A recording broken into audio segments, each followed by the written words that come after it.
Welcome to our noodle class this Saturday. I was telling Aubrey earlier, I'm always excited for these classes, but today it feels really like the perfect class because it's rainy and dreary outside. And these are like total comfort food dishes, but not like heavy winter comfort food, but just like they're noodles, right?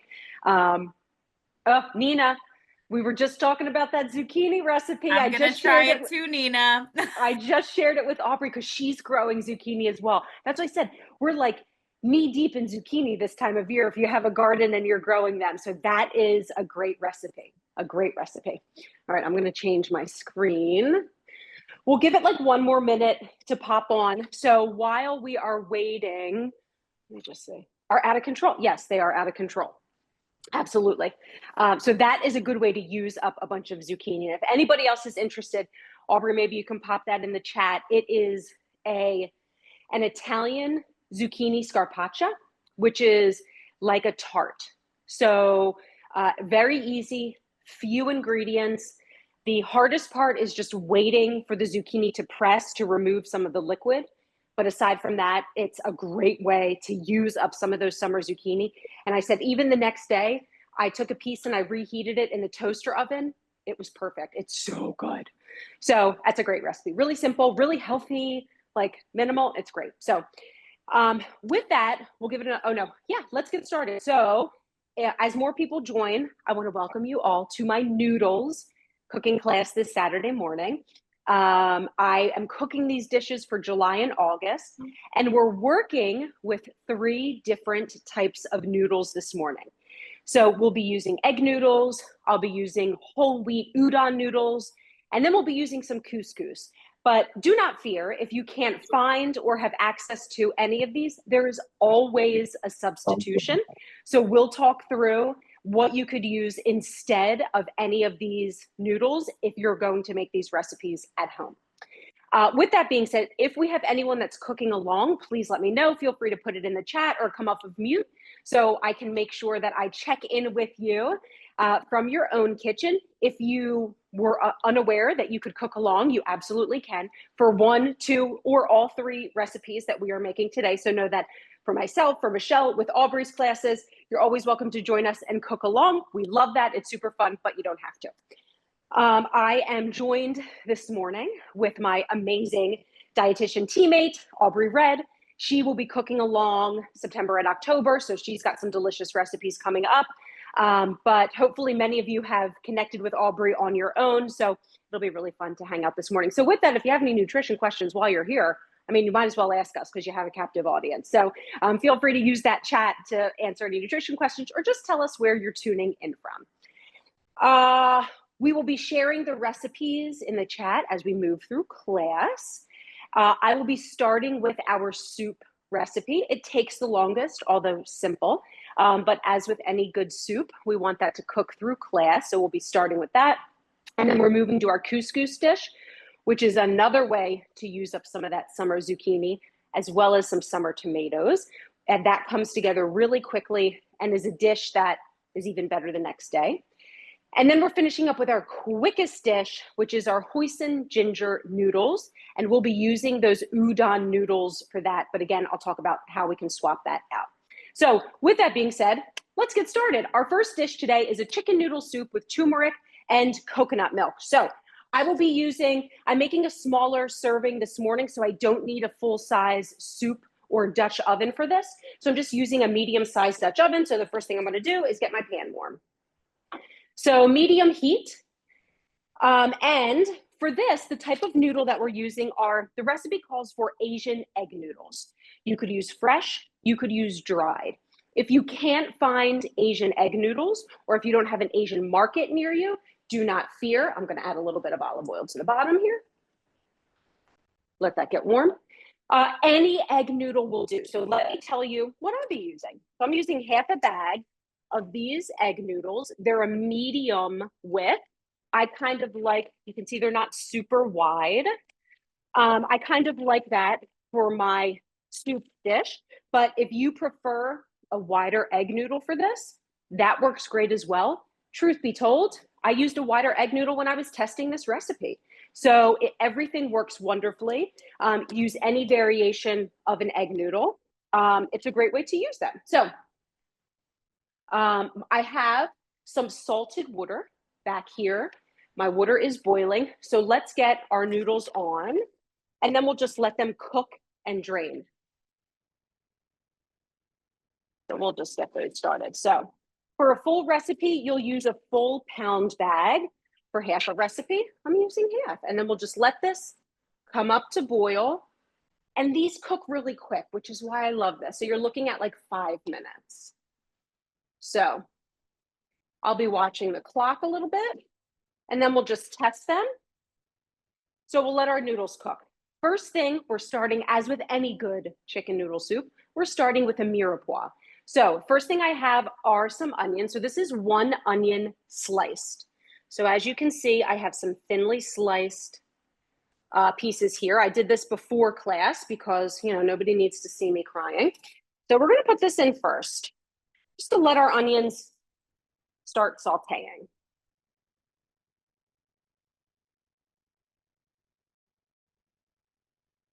And then as these start to get warm, I'm going to slice up my carrots and celery.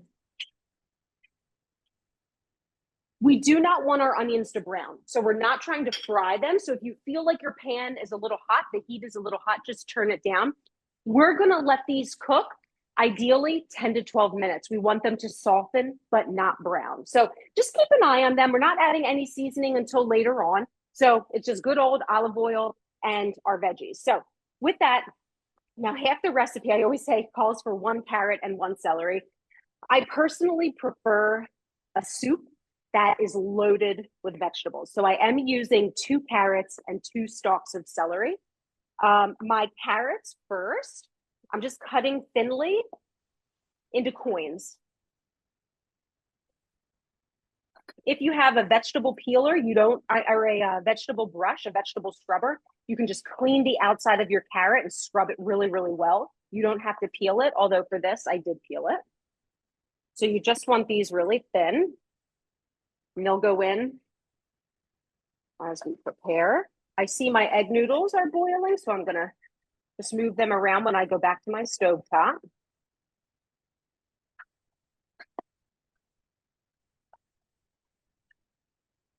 This will be like overloaded. This is the type of soup recipe that you absolutely can double. You can make a really big batch. It's great for leftovers. It also comes together, as you can tell, as with all of these dishes, frankly, they come together really quickly. So if you're looking to throw a quick dinner together, or if you want something to have for lunch throughout the week, that's a great way to do it. So let's move our noodles around a little bit.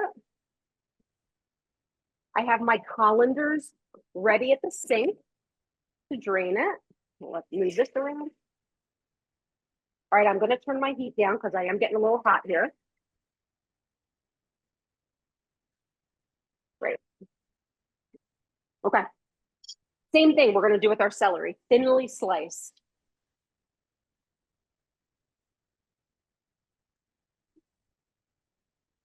Love this. Erin, if you don't like maybe one of the mirepoix vegetables, do you think you could just substitute by adding a little extra one? If you don't like celery, could you do more? Oh yeah, yep, absolutely. If you don't have it, if you don't like it, if you're like, I thought my celery was good, but it's looking really sad in the crisper drawer, just omit it altogether, right? And maybe you're leaning in with a little bit more carrot. Absolutely. This is really, really versatile and really easy. And truth be told, I'm glad you asked that question because there is so much flavor, which you'll see as we add our spices to our chicken. There is so much flavor in this dish that omitting one of these veggies is not going to affect the final product. So, oh yeah, don't worry about it. This is also one of those things, we talk about preparing food from scratch at home. It's a great way.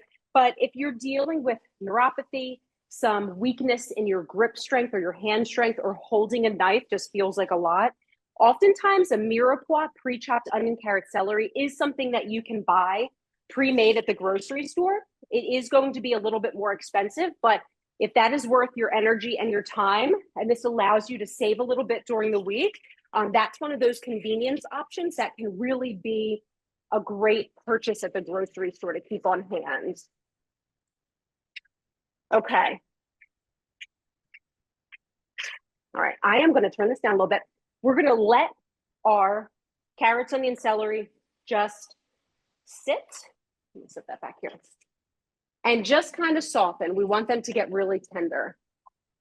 How are we doing on time? Okay, let me look at my egg noodles. I feel like we have maybe one more minute. Let's just take a little check. Yes, yep, we got one more minute. They're almost done, but not quite. So with that, let's season our chicken so I can give this one more minute. And then one of the ingredients that I am using to add flavor is my ginger root. And that is my food for thought moment today. So I will take a pause and talk a little bit about ginger root. But first, let's talk about all of this flavoring that we're getting in the soup. There's a lot to it. So what do we have here? I'll talk about that in a minute. So here's our spices.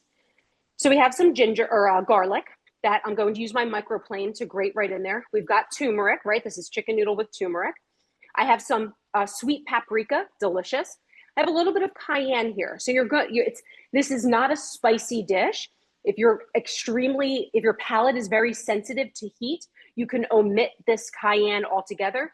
You can also just use a very little bit if you want, if you know that you pick up that flavor profile quite easily. And then of course we have salt, and then we want that black pepper to really encourage the absorption of the curcumin, that active ingredient in our turmeric. So let's add all of these. I'm using chicken thighs today. So I have some chicken thighs that I already cut up into bite-sized pieces. So I'm going to add all of my spices to this, and then we're going to mix this around. There we go.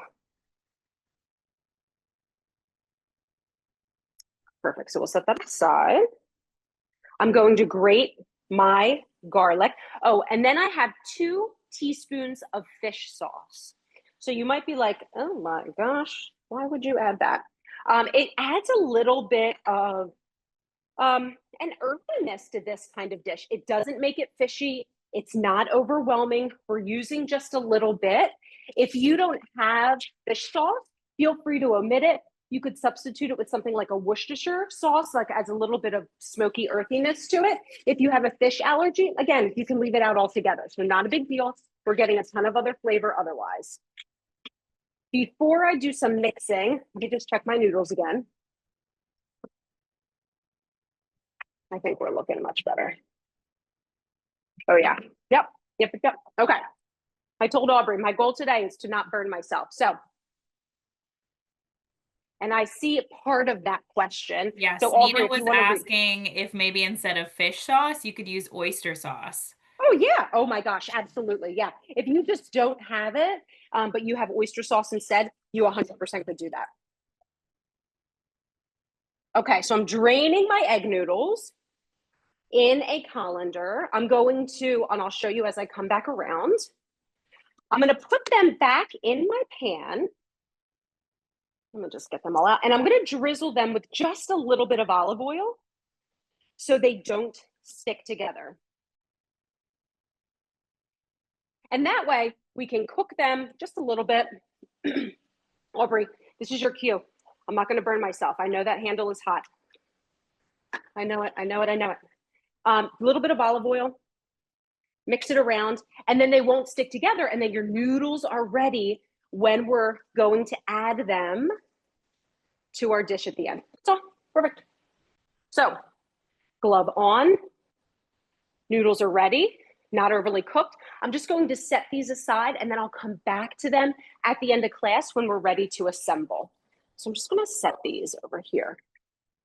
Okay, let's grate our our garlic, and then we'll talk a little bit about ginger root that I am using in 2 recipes. I'm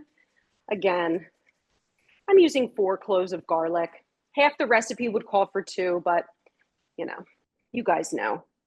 We love our garlic over here, so I always go a little bit more than the recipe calls for. There's never I too can't, much garlic. I mean, I don't think so. And with that being said, if you don't have fresh garlic, you could use garlic powder. Don't use garlic salt because that is an ingredient that we want to control. So just refrain from doing that, but you could absolutely use garlic powder. Let me just clean my hands real quick. How do you feel about the garlic in like a jar, the minced garlic? Absolutely. You could use a little bit of garlic in the jar. You could also use garlic in the squeezy tube that you can often find in the produce section or frozen in the little cubes like you can get at Trader Joe's. So either of those would be perfect substitutions as well. So there's a lot of versatility with that. I love that. Okay, I'm going to let this sit because we have to add our final seasoning ingredient, and then we'll mix our chicken with our spices and we'll let that sit and we'll add that to our soup in just a minute. So let's talk a little bit about ginger root. So if you are new to our cooking classes, we like to take a moment to share a little bit of nutrition about one of the ingredients that we're working with. And so we call this our food for thought moment. Today's food for thought moment, we are so grateful to be supported by Lilly and Merck for this really important and really fun and interesting education initiative. So I love to highlight ginger root. So let's talk a little bit about it. So this is a pretty hearty piece of ginger root. So if you haven't seen it, I think oftentimes when we are getting our CSA and we get sunchokes, people often think, I think that's ginger root because they look really similar. So this is a big piece, which I think is a good example of it. So ginger root is native to Southeast Asia, likely coming from either India or China. It's often used, and I think most commonly we think of it in Ayurvedic medicine and traditional Chinese medicine. And it's been part of, pardon me, it's been part of that world for more than 5,000 years. So this has been well versed in areas of history for many, many years. It was introduced to the Mediterranean and Europe regions through ancient trade routes, very interestingly, and it was actually seen as a highly prized spice in medieval Europe. So there was a lot of value put on ginger root as a spice. And then officially it was brought to the Caribbean and West Africa by Spanish explorers during the colonial period. So a lot of traveling to make its way around the world. Now, as you can tell by this example here, ginger is a type of food that's called a rhizome, which is also known as an underground stem. And that's exactly what this looks like, right? It looks like a stem. So it grows underground, often found in tropical and subtropical climates. Top producers of ginger root include India, China, Nigeria, and Indonesia, although we can definitely find it like with our friends at Lancaster Farm Fresh, grown here in the United States. It prefers a warm, humid climate with well-draining soil. So if you're interested in growing it, you absolutely can do that. And the way that you do that is by using propagating one of what's called the eyeballs of a mature ginger root. So you could take one of these little pieces here and propagate it in soil and attempt to grow your own ginger root. So if anybody grows their own ginger root, definitely let us know. Nutritionally, it's naturally low in calories and sodium and fat, obviously. It contains some vitamin B6 and some magnesium, but what it's mostly known for is its antioxidant properties. And specifically, it contains the antioxidants gingerols, shogols, and zingerone. So those are antioxidants unique to ginger root, all of which are known to have anti-inflammatory compounds. Now, from a culinary perspective, there is a lot that you can do in varying ways with ginger root. So you can use it fresh, dried, powdered, pickled, candied, and jarred. So there's a lot to it. It adds a really beautiful aromatic warmth and spiciness, which is why I love it in the particular dishes that we are using today. We're going to use it fresh, and it's really going to add a wonderful punch of flavor. In Asian cuisines, it's often used in stir fries, curries, soups. So this is where you'll typically see it. We're using it in a soup and in an Asian noodle dish today as part of the sauce.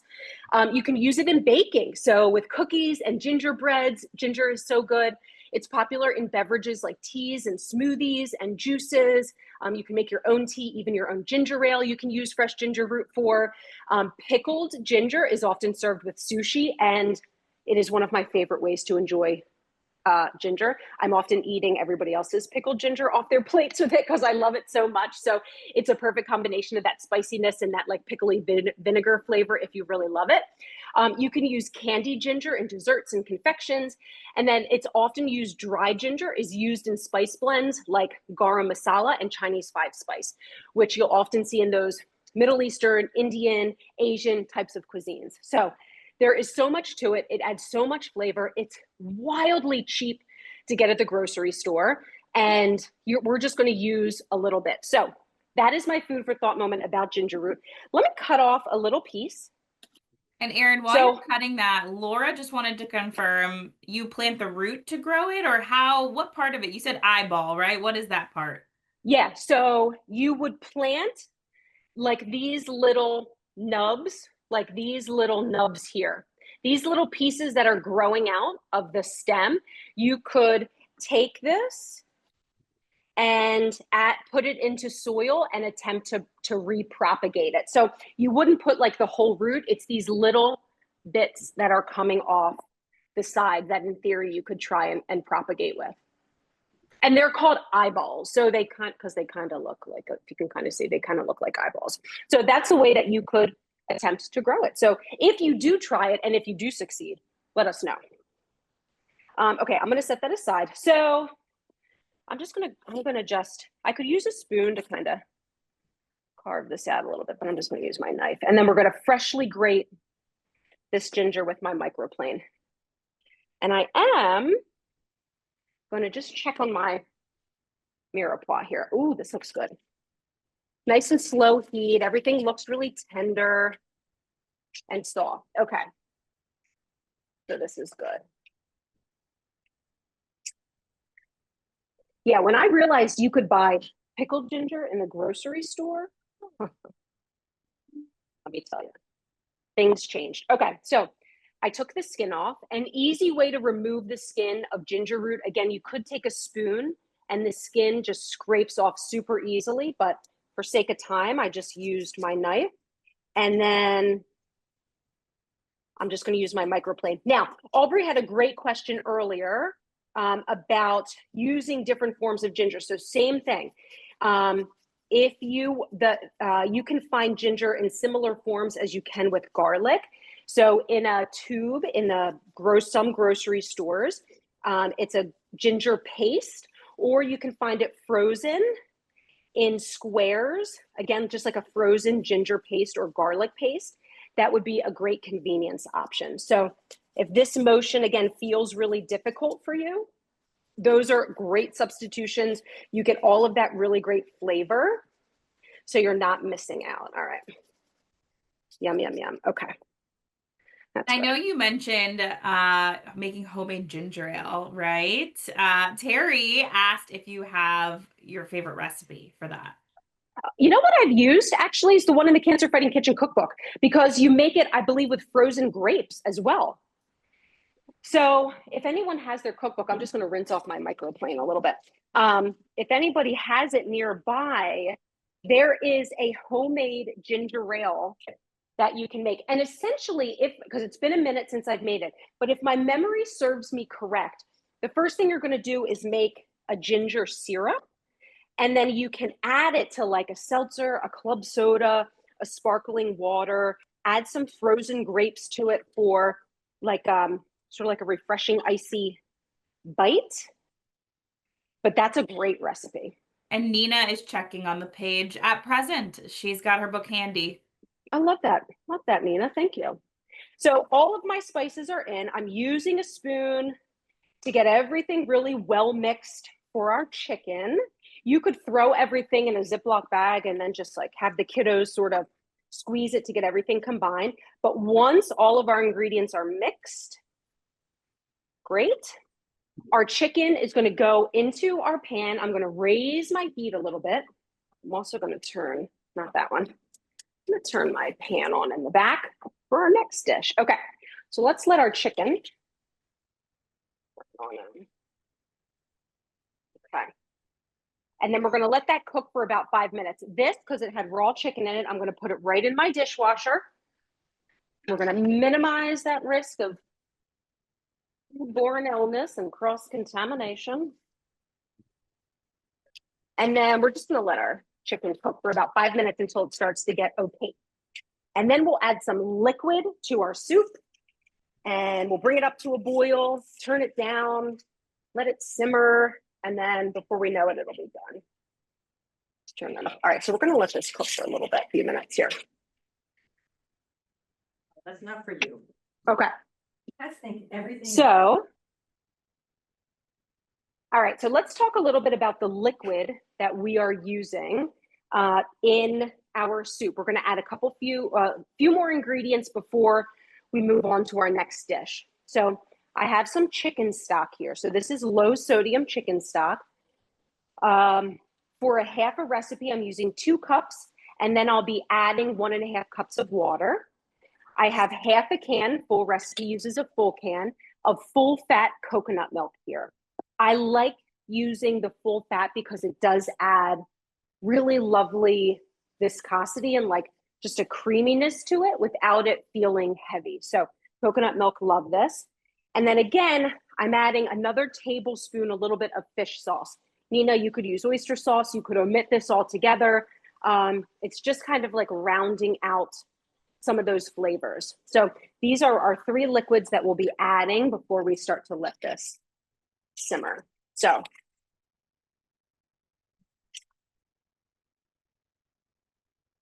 all right, we'll let that go for a few more minutes.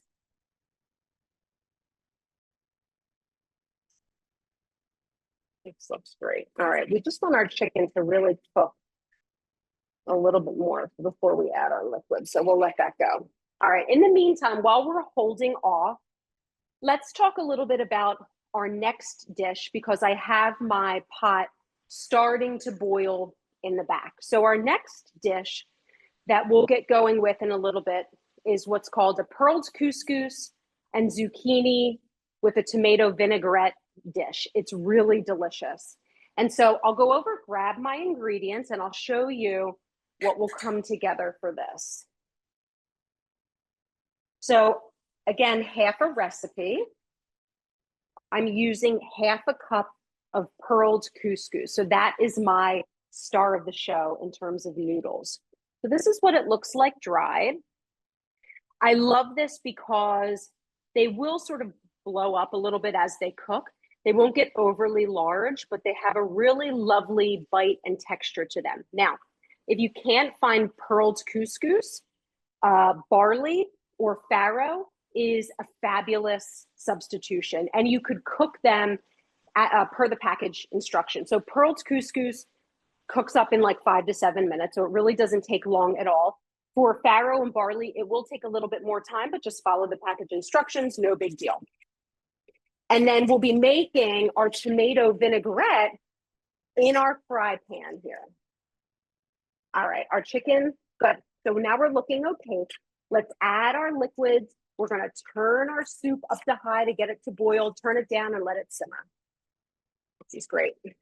All right, so first things first, let's add our chicken broth, 2 cups. And then I'm gonna scoot over to the sink and grab 1.5 cups. I'm gonna turn my heat up as we do this, yep. 1.5 cups of water. I guess for this, you could use, 3.5 cups of just chicken broth. I do like the balance that water adds to this dish. So I just prefer having the water element to it. But if you want to use the whole Tetra Pak, which is usually 4 cups of a stock, you could do it. So there's 1.5 cups of water that goes in. And then we're going to add our half can of coconut milk. That is great. All right. And then a little bit of fish sauce. And I'm noticing, the coconut milk, there are some solids to it that will break apart as this cooks, so don't worry. And then a little bit of final fish sauce. So that will go in. Goes over here out of the way. Okay. Let's bring this up to a boil. We'll turn this up to high, and then we'll let this simmer. We're good to go. I'm just going to pull this over a little bit so that it's more centered over my heat source. There we go. Okay. All right. So we'll watch that. So soup is starting 15 minutes. Once that's finished, we'll add our egg noodles to it. We'll get everything warmed, and then we will plate it, adding a little bit of cilantro and the squeeze of lime. And that squeeze of lime at the end really is important because it brings everything together. It really, like, that acid really just rounds out the dish in general. And we'll talk about what you can use instead of lime juice once we get there. So let's move on to our pearled couscous dish. So I love this. So I will be using a little fry pan here. So let's get this. We're going to do medium-low heat. Okay. Let's add some olive oil, 2 tablespoons. We're going to let this get warm. And then while we do that, let's slice some garlic. So I've got some garlic cloves here that I'm going to thinly slice. So you want to do this by hand. And what we want to do, we're going to start by infusing our olive oil with this thinly sliced garlic. So this is why it's important to watch your heat on your stove, because if your oil and your pan is too hot, you're going to burn the garlic, and there's no coming back to it. Or I have not found coming back from burnt garlic in any recipe I've made. I'm always like, I'm either going to deal with it or I'm going to start over. So in an effort to not start over, we just want our garlic to simmer. So let's add this to the pan. Watch it closely. And we just want it to sizzle. All right, so my small pan back here for my couscous, also salted water. I'm going to add this directly to it, bring it back up to a boil, and then we're going to let this cook for 5 minutes. So we're going to let that go in. We'll use our noodle dish over here. And again, we'll sort of check our textures. Okay, so I'll keep an eye on the time. We're looking good. And I'm starting to see, but some sizzle. Little baby spatula over here of our garlic.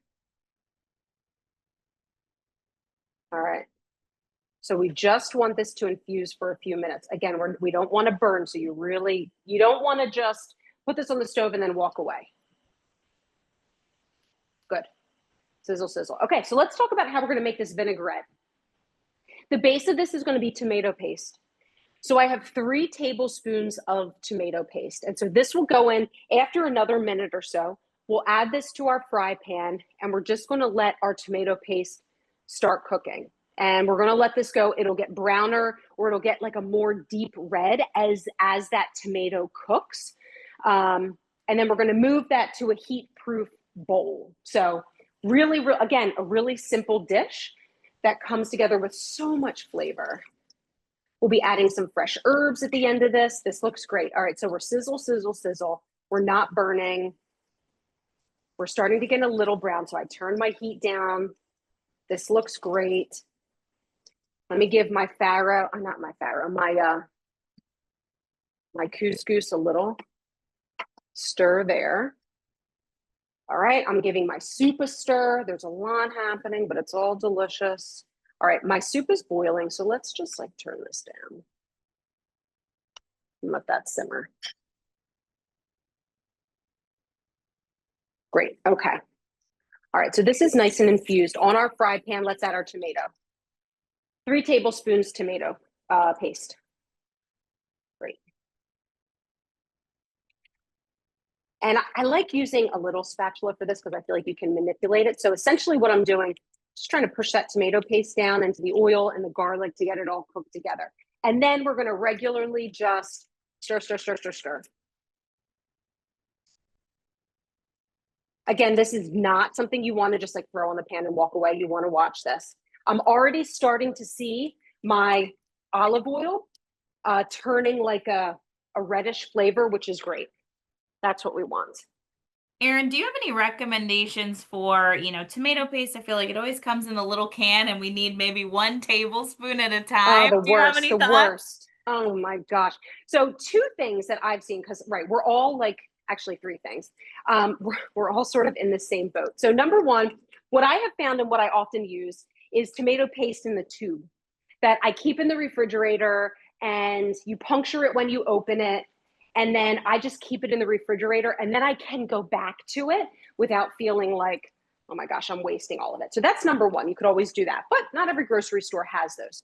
So what you can also do is buy little ice cube trays. And I have ones that have a silicone bottom to them, and you can portion out your tomato paste into these individual like ice cube trays and freeze them. Now you could do the same thing. What my mom actually does, she'll lay out a saran wrap and she'll dollop 1 tablespoon of tomato paste, 1 tablespoon of tomato paste, put another saran wrap on top, and you just kind of, or you could do this in a Ziploc bag, and you use your fingers to create a seal around it, and you can put that in the freezer, and then you're freezing individual tablespoon servings.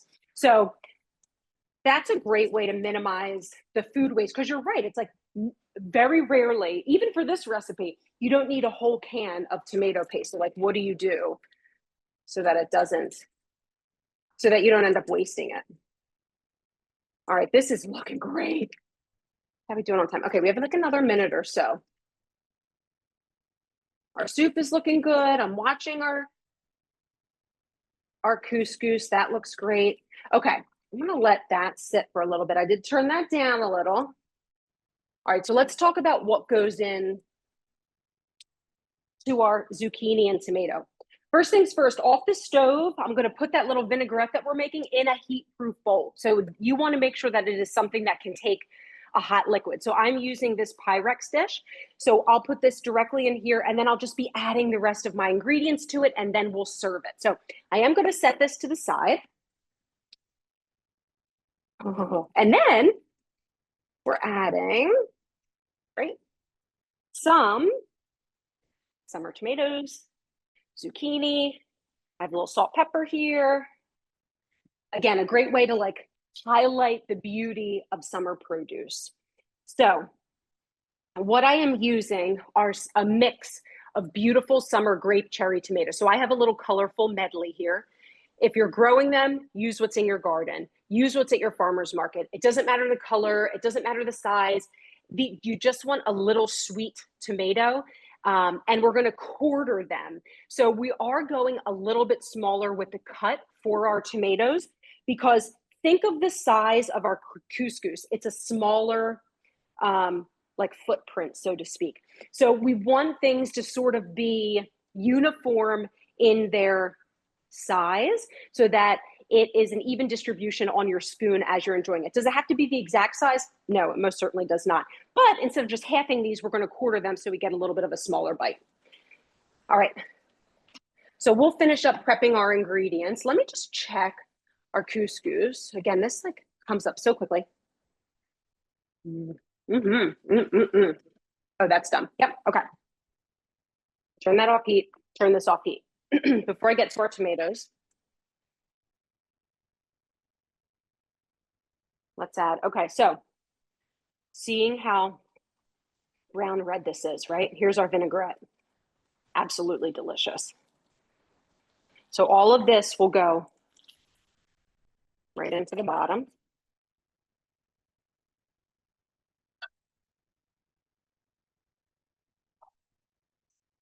You could also make this ahead of time.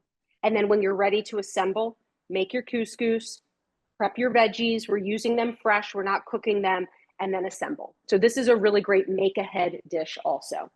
Set that back.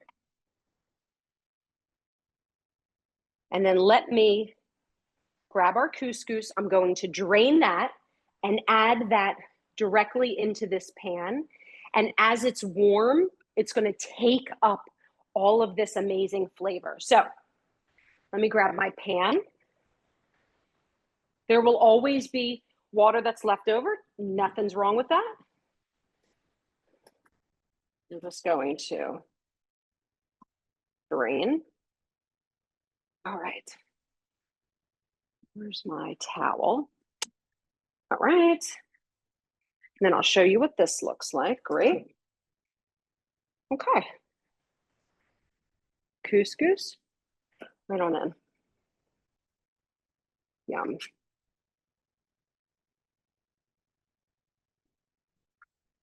All right. Amazing. And then we're just going to let this sit to the side. All good. Wow. It smells amazing already. Okay, so that's our little vinaigrette, tomato vinaigrette. All right, let's prep our fresh ingredients. Yum, yum, yum. We'll come back to that. Nina says, looks absolutely delicious. And I agree. It is amazing. So we're going to prep the rest of our tomatoes. So again, we're going to quarter these. And while I'm doing this, I'm just thinking, let me turn my water on for our last noodle dish. I am using unsalted water for our hoisin because the ingredients that are making in our sauce for our Hoisin-Ginger sauce contain sodium. So I'm not trying to add to the cause. You really don't need it. So just plain water, quarter. And then I'm using 2 smallish zucchinis. And honestly, you could probably use 1 green and 1 summer squash and do the same thing. Now, again, we're going to go for a smaller bite. So we're going to quarter,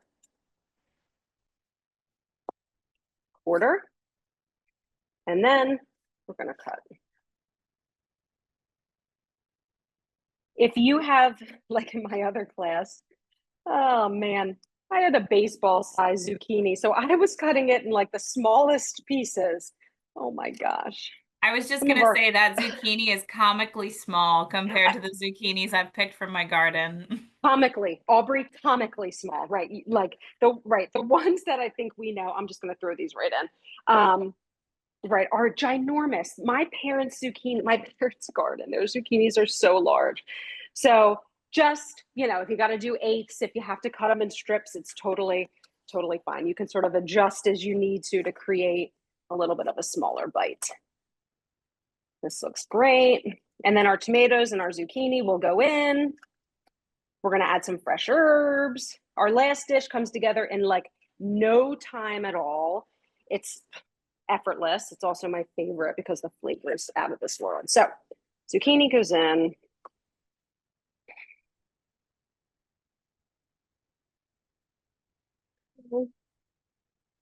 Tomatoes.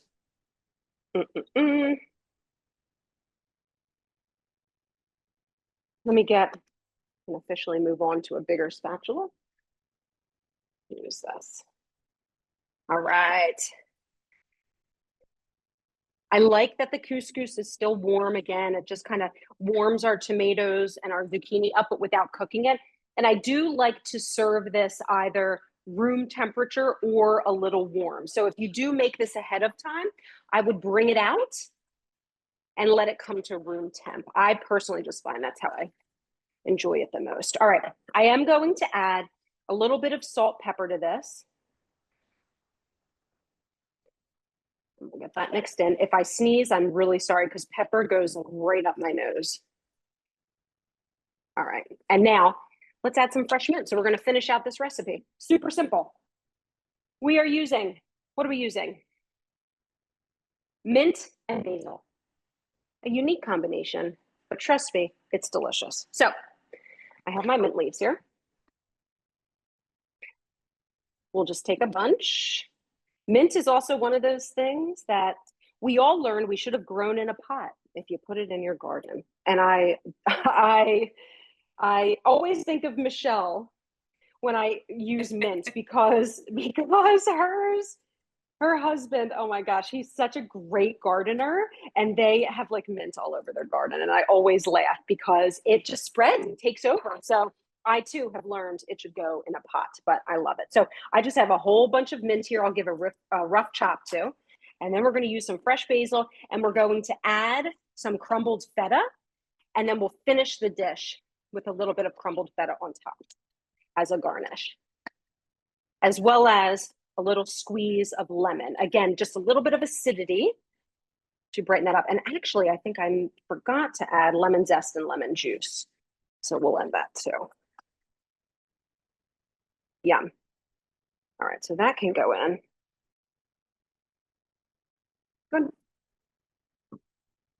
Juice, this is not a very ripe lemon. So let's massage a little.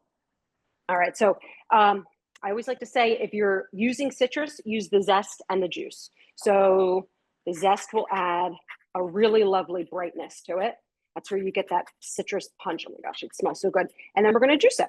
And depending on how much juice I get out of this, I may just use half or the full.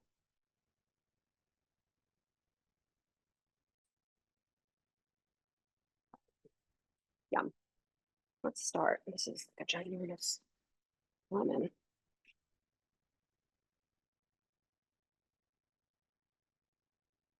If you don't have lemon juice or zest, use another acid. A white wine vinegar, apple cider vinegar, champagne vinegar would be great. Would other, you know, like a lime do the trick? Yeah. Yes. I don't know that I would use lime zest. I feel like that flavor profile, I don't know how I would feel with mint and basil with it, but you could certainly give it a go. But the juice itself isn't overpowering. So I think that would be fine to use to just juice it instead. Yeah, that's a great question. All right, so some basil. And in our last class, one of our members was cooking along and she was talking about using her lemon basil from her garden, which just like boosted that citrusy bright flavor. And I thought, that's such a great idea. And there's so many different types of mints even. So depending on what you're growing, if you want to use like a different type of mint or a different type of basil, oh my gosh, you could do that too.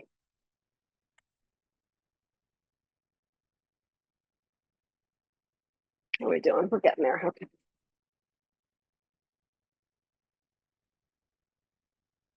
Good. Okay. Basil. And okay. And then let's crumble a little bit of feta. We need just a little bit. I have some feta in the brine. So when you see it, it'll come in a block like this. I'm just going to break off a piece. And we'll crumble some in initially, get this all mixed. And then we'll garnish with a little bit more feta as well. All right, let me clean off my hands before we plate our first dish. And like I said, our third Hoisin-Ginger comes together in no time. So we'll let our water come to boil. All right. Get this mixed.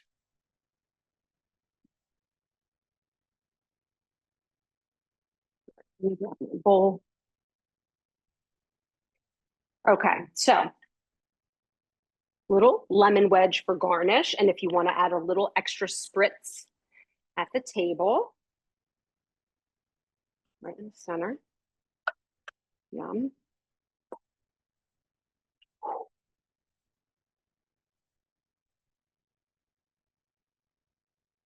This is so good. And the way that I was enjoying this last week after I made it, I'm going to set that to the side, is serving in little endive cups. So this reminds me very much of like a Mediterranean style, a little bit of Italian, a little bit of Greek.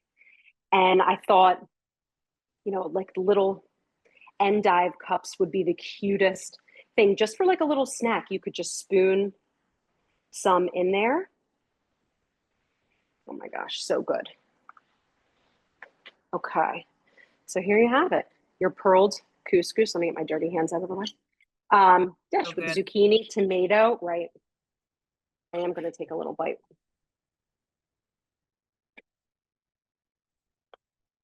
My gosh, that's good. That is so, that's good. Yes. There is so much fresh flavor. And the addition of the herbs make it. They make the whole thing. It's so fresh. It speaks summer. Oh my gosh, that's delicious. Okay. Diane says, looks delish. It is so good. Okay. Our soup is cooking. Our water's coming to boil. Let's finish out our soup by adding our noodles back in. We'll get everything warmed together, and then we can plate that with our cilantro and our lime garnish. So where's our noodles? Over here. All right. So we added, let's just get these. All right. So we have our egg noodles. Remember, you could use any kind of egg noodle. Added a little bit of olive oil. So let's just add this in. I am totally taking up the visual here, but that's okay. While you're pouring that in, just a quick question. Yeah. Michelle wanted to know, actually, what kind of knife do you use? Like what type of knife and what brand? Oh, that's a great question. So I'll show you. This is, just going to turn my soup up a little bit. So this brand is Maiden, which I like their knives, but I love this. I don't know the name of this shape of knife, but I use this for all of my veggies. So it has this blunt front. Has a little bit of a curved bottom, but for cutting vegetables, I love this. So yeah, so this is my favorite vegetable cutting knife. But this shape may come in lots of different brands. I do like the Maiden brand, but I also have global knives and I've worked with other ones. So knives are always one of those things. And we've got some really great videos in our Back to Basics video library about different types of knives, proper way of holding them, how to store them, how to clean them. So if knives are something that you're interested in learning a little bit more about, or if you do a lot of cooking, it is an investment that I think is worth it because if you treat them well, they will last forever. And a sharp knife is the safest thing. So I think investing in 1 or 2 really good knives that can be your go-to is really great if you're in the kitchen a lot. But we have really great videos in our Back to Basics video library to check out, some of those proper skills around knife work. So great question. So with that, let's get our last dish put together. Actually, yeah, let's get our last dish started and then we can plate them all together. So let me grab my ingredients. All we're doing is cooking our noodles and making this beautifully sweet and a little bit of spicy Hoisin-Ginger sauce. So for this dish, I am using whole wheat udon noodles. So you can use regular udon noodles. I happen to get the whole wheat version at Wegmans. It's the Wegmans brand, so super cheap. And then we'll make our sauce. These noodles cook in 4 to 5 minutes. So again, I like that they came in they have a little storage thing. So I'm just going to drop these right in my boiling water. I'm using this pan back here. So we'll drop those in 4 minutes. Great. So this will take us right to the end of class. We'll just move these around and check them. If you cannot find an udon noodle, you could use like a tagliatelle or a fettuccine noodle would be a perfect substitution. So just a more traditional noodle that you can find in your grocery store is a perfect alternative. All right, so let's make a quick sauce. Move that out of the way while they cook. All right, so all you need is a mixing bowl. Hoisin-Ginger. Hoisin sauce is a sweet, little bit salty sauce. So that's going to be our base. It's not an overly sweet sauce. And then we're adding a little bit of heat to the undertone. Now, again, if your palate is very sensitive to heat or to heat to spice, sriracha is going to be our next ingredient that we're adding. You could cut that serving in half and use just a little bit. You could omit it altogether, but then I think it would be a little bit too sweet. So I would add just a little bit. So for this, I'm using a little bit of sriracha for that sweet and spicy. I do like a little bit of heat. So, but again, play with quantities, but the overt flavor is a little bit more sweet. But with that, we're adding some toasted sesame oil. So that will go in. You do need a whisk. You, of course, could add all of these to a ball jar, throw a lid on it, and shake it up. And then we have a little bit of low sodium soy sauce. And then fresh ginger. You don't need that. So let's grab another piece of ginger. I have my whisk here. And you know what? I'm going to use a spoon. And again, back of a spoon, the skin just peels right off. And if you have any of these nubbies, you can just cut them right off. Yeah, really easy. Oh man, fresh ginger. There's nothing like it. I don't know if we ever found that page number. Nina, did you find the page number for the ginger soda? Aubrey, did that come through? She sure did. I want to say 165, but I'm scrolling up. Yep, 165 in the cookbook. Amazing. It's a good one. It's a good recipe. It's a good recipe. So definitely give that a try.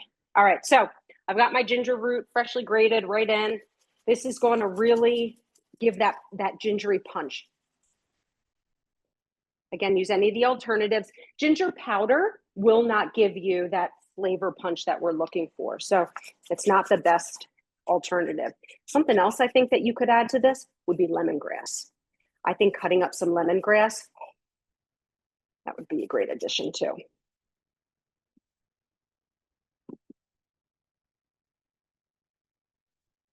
All right, the noodles are looking good. Okay. Oh, that ginger. Right on in. Okay, we don't want to miss anything. Great. And that's it, my friends. So we're just going to get this all really well combined to make sure everything is uniform. So you're going to get some earthiness from your toasted sesame. You're going to get the bite of the ginger. You're going to have that sweetness undertone with a little bit of heat on the back end. Yeah, that's going to be good. Okay. Let's just taste. Oh, yep. Man, that's good. That's the reason why I love this dish. Okay, let's check our noodles. Ooh, these look great.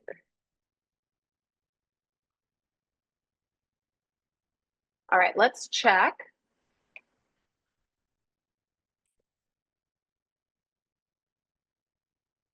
I don't know if like throwing your pasta against the wall.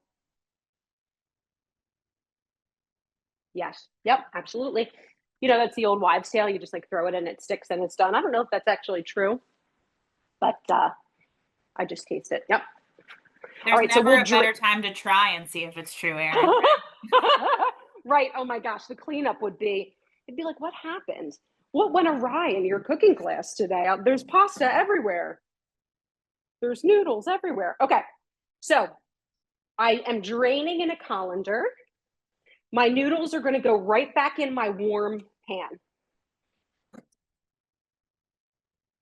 Feel free to make, I'm going to just do this so I remember that it's hot. Make extra sauce. I would highly suggest that because as you have leftovers of this, you're going to want to drizzle a little bit more. We're going to start with a little bit. I like, again, that this is warm because we can just start to really take up the flavors. And it's great. And then I have some extra sauce. So tomorrow, if I want to make a little bit more, or I have some leftovers, if I feel like it's dried out a little bit, I can heat it and add a little bit more. So,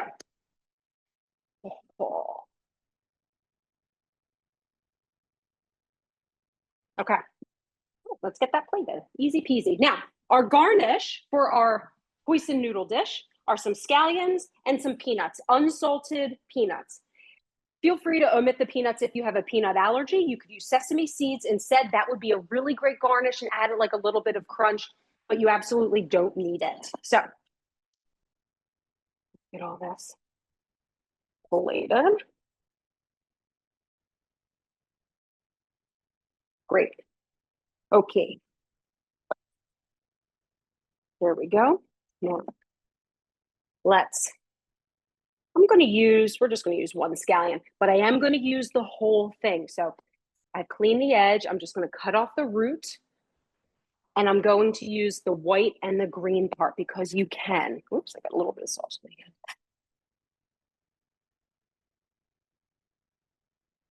If you want to use chives, that would be a fine alternative as well. So if you have chives in your garden, again, something else that comes up every year, really easy to grow, that would be a great substitute. Yum. All right, so.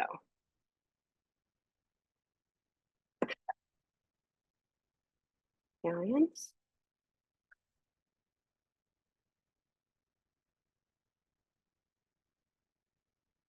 Okay. Peanuts, just for a little bit of crunch. But again, use sesame seeds instead. Oh, that's good. Yum. That's good. I'm cleaning my kitchen. This is what I'm eating dish. All right, so let's finish up with our soup. Soup is off. Let's get this plated. I've got a little bowl over here. Fresh herbs this time of year, nothing better. So, lime wedge. Where's my oven mitts? Actually, you know what? Let's go to our stove. Here we go. Yum.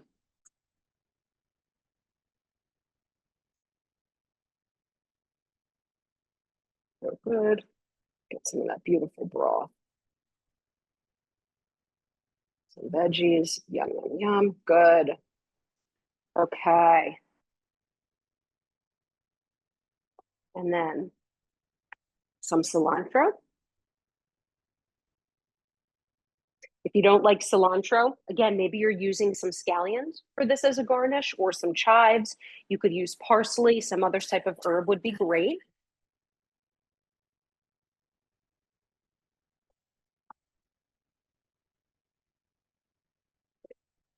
Okay.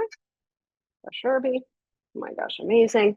Squeeze of lime, this acid. Okay, so again, acid for this really brightens up the flavor profile. So I like to just use a little garnish at the end. If you wanted to drizzle a little bit of acid, again, think of a vinegar. It really does brighten the whole flavor profile. It's not going to taste limey. We're not using the zest, but we're just using it to really build that flavor. So we have an amazing turmeric chicken noodle. Oh, so good. All right. So, I mean, that's all she wrote. Let me move this out of the way, bring on all my dishes. Any questions about any of our noodle dishes, substitutions for ingredients or specific type of noodles? Any final questions before we wrap up for the afternoon? Oh, you're so welcome, Diane.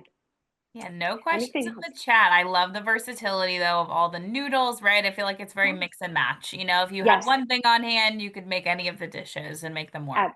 Yep, absolutely. And they all use really simple ingredients. So again, even your accessibility to certain types of our Asian noodles, if you can't find them, then there's an alternative that we can find in our normal grocery store. So don't let that deter you. Thank you so much for being here. Please stay tuned. Join Michelle for her cooking class if you have not already. She's making all stuffed dishes. Be on the lookout for our recipes that we have coming this fall as well. And we have Dear Dietitian happening on Friday. So join me live on Instagram for answering some of your nutrition questions. You can submit that to our team as well. So if you have any burning questions that you want to ask, send them our way or just hang out with me for a little bit on Friday. Hopefully I will see you at our education events. We have our virtual hangout on Wednesday at 5 o'clock. And then we've got our Ask the Experts Q&A on Thursday. That is also streaming live to our Facebook page. So follow us on social media so that you can join us for all the great topics, great discussions, and fun activities. So thank you for being here with me on a Saturday. If it's rainy where you are, hopefully you'll dive into these recipes as well. If you have questions about anything, let us know. And if you make them on your own, let us know what you think. Share your food photos, tag us on social media. Thank you, thank you, thank you for being here. Aubrey, thank you for being an amazing co-host and hanging out with me today. I wish we lived closer because I'd bring you some noodles. So if there's no final questions, then I will let you carry on with your Saturday. Everyone have a great weekend. Oh, thanks, Daisy. Oh my gosh, I love that little heart.